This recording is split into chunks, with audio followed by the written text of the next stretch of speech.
The ministry is it just comes in droves now, and especially when you do what we do. We have a personal, relational evangelism, discipleship ministry. That's really what we do on a day-by-day basis, moment-by-moment basis, wherever, however we are.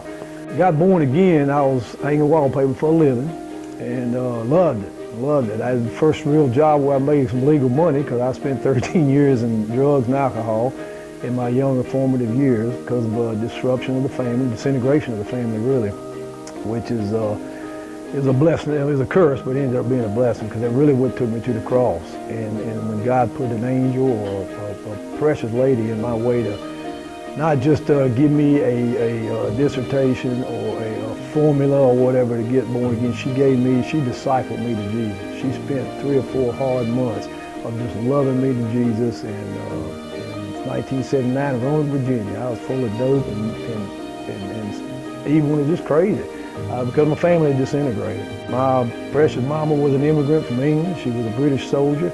My daddy was an American soldier, and when we invaded France in World War II, he landed on Omaha Beach, but before that, they had to do maneuvers on the shores of England. And my mama was in the British Army, he was in the American Army, and they met. He got shot up on Omaha Beach, as over 3,000 guys died to keep us free that day, and my daddy got shot up on him, but he lived. Got transferred to North Africa, as many other American troops, and she was transferred, like a lot of British troops, to North Africa, and they met again after meeting in England. So that's the miracle of my life that started. Grace of God had been on me all the time, even the 13 years of drugs and alcohol. Grace of God kept me alive. Almost got killed in a car wreck. I almost overdosed one night. Because I just didn't care, because there again, my family, I was born in the projects in Roanoke, Virginia. But my family, my mom and dad worked hard. Mama was from England, hard work ethic. My dad was, his father died early in life, so he had to quit school in about the 6th grade and work at farm and stuff.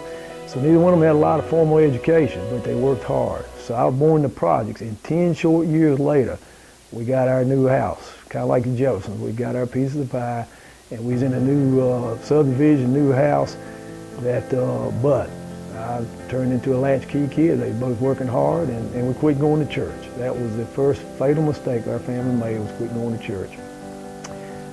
So with that said, I got up with the boys at 13 and started doing what boys do. Rock and roll exploded, the hippie movement exploded, the rebellion started in the 60s, and I rolled right into it. And sex, drugs, and rock and roll was my identity from 1966 to 79, till that lady started telling me about Jesus. But what I did at that point in time, having a work ethic, I've been working since I was 14. I graduated in 71 from high school in Roanoke, Virginia. In Virginia, actually, outside of Roanoke. And started hanging wallpaper. Started with a buddy of mine, just being a helper. And smoking dope, staying high, doing pills, drinking every night of the week. That's all I knew. The contractor that built the house was a Christian. She had him praying for me unbeknownst to me. The owner of the wallpaper store was praying for me, he and his wife, of course she was. The owners of the house that had it built were Christians in Roanoke. They were praying for me unbeknownst to me. That house, that yard, is where I got born again that day, that I cried out to Jesus.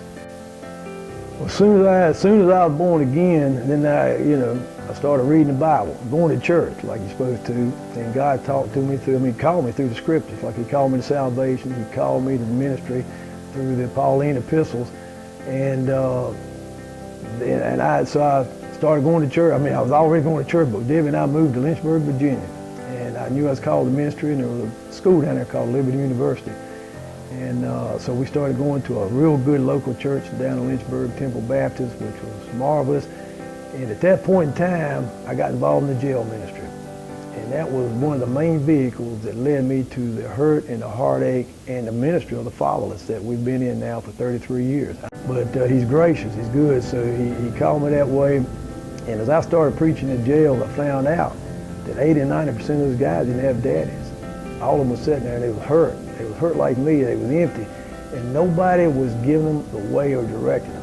So, once I got in there and preached the death, burial, and resurrection of Jesus and how he could free you, totally free you from all that enslavement, and then give you a purpose much bigger than you of propagating him, giving out the gospel, letting people go from point A, which is what I consider hell and misery. That's where I was. That's where a lot of people are today, especially the fatherless and the forgotten and the hopeless and the homeless that we all the time mess with, or the rich and the famous. There's a lot of emptiness and hurt there, because the only thing different is you either saturate yourself in drugs and alcohol, or you saturate yourself in money and materialism. So there's really no difference. The emptiness is the same in both states. They need a born-again relationship with Jesus.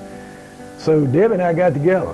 The same lady that discipled me to Jesus and to introduce me to Debbie, my wife, of now 38 years. And she was a social worker, licensed social worker. So God put a hand in glove fit there. She was taking care of kids, abandoned, youth, neglected kids up in Roanoke, and she graduated from the university up there, and a licensed social worker. And we were friends for a good while, just friends. But we soon fell in love, I reckon what you call it, but God just put us together. And we got married in 81, and she's really been with me the whole while. So we took that burden and took that heartache of putting families together, keeping families together. They tell us now that the statute of limitations is over, so that when they start telling about some of the crazy things that they did, and I'm panicking, they say, "No, Mom, it's okay. It's not your responsibility now." But they are productive citizens. They're making a difference in their world. They are involved in their churches. They're involved in their community. And so I would say that the Lord grew us all up at the same time.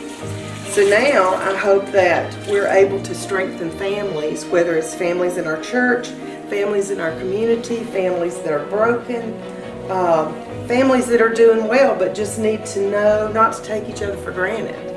I hope that for the next however long the Lord leaves us here, that He'll allow us to do that, to make a difference and to be an influence for Him and for His glory, but also to make sure that that those around us realize how much of an influence they have. Because a lot of times we don't think we're influencing people when we absolutely are. That role model that may make a difference in their children, and their children, and theirs. I read one time, and I believe it was James Dobson, but I'm not sure, that says when we touch a child's life, we affect 7 generations. That's powerful. And if we live that way with Christ in mind, and just being able to hand over His influence, I believe that at the end of the day we would say, you know what, it was a day well spent. And surely one day we get to hear, "Well done, good and faithful servant," and that's what it's all about.